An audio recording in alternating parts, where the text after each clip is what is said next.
پرۆژەی ڕێگای کەلار دەربەندیخان سلێمانی مەترسی ڕاگررتنی لەسرە و کۆمپانیا جێبەجێکاریش داوای خەرجکردنی شایستە دارایەکانی دەکات.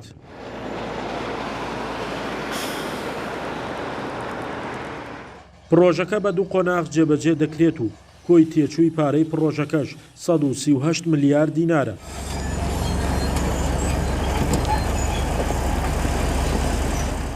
قۆناغی یەکەم بە دووری 20 کیلۆمەتر کۆتایی هاتووە.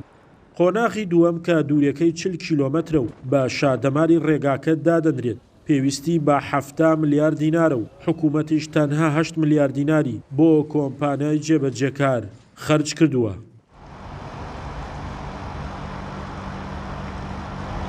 پرۆژه هەل لە سەرەتای دەست بەکاربوونەوە کە نۆزەی 2017 بوو گرفتی خەیرانی دارایی هەبوو کە ماوەکەی 540 ڕۆژ بوو. ئێمە دوای نزیکەی 512 ڕۆژ ئەو کاتە توانرا ڕیزبەندی بۆ بکرێ و بەو شێوازە بە بەردەوامی کێشەی گرفتی داراییمان هەبووە کە لە ساڵی 2020 بە هەمان شێوە بەهۆی پشووی فەرمی و قەیرانی داراییەوە نەتوانرا شایستە داراییەکانی بەڵێندەر خەرج بکرێت لە نوێی 2020 تا 2011 و ئێمە بۆ ئەم ساڵ داوای 70 ملیار دینارمان کردبوو بەس تەنها 10 ملیارمان بۆ تەرخان کراوە. ئەو 10 ملیارێشە تاوەکو ئێستاکە بەهۆی نەبوونی نەختینەی لە بانکەکانەوە بۆ بەڵێندەر خەرج نەکراوە تەنها 8 ملیاری خەرج کراوە.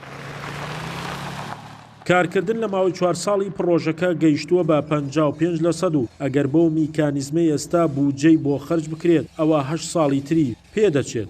ئەمە لە کاتێکدایە دەبوایە و پرۆژەیە لە ماوەی ساڵ و نیوێکدا تەواو بکرایە.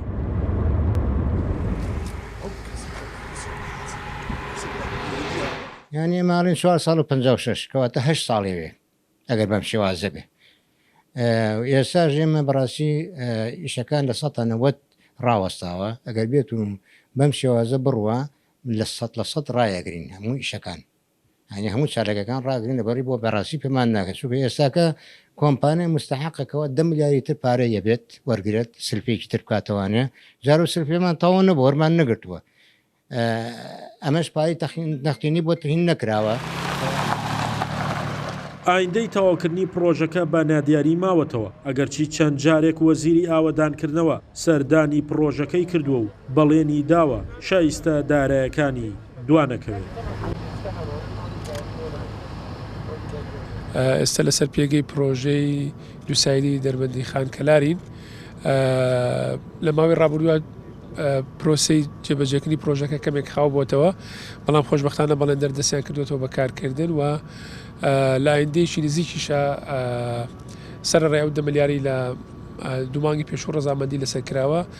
ڕەزامەندی لەسەر 6 ملیاری ترە کرێت بۆ تەواوکردنی پرۆژەکە بە شێویش یەکجاری تا ساڵی داهاتوو ئەم کاتە کە ئومێدەوانی ساڵێکی تر ئەم کاتە ئەم پرۆژێ تەواو بێ.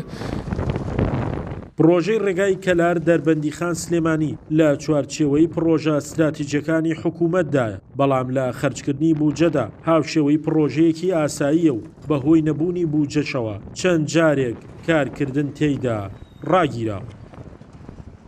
شاخەوان محەممەد، کورسات نیوز، گەرمیان.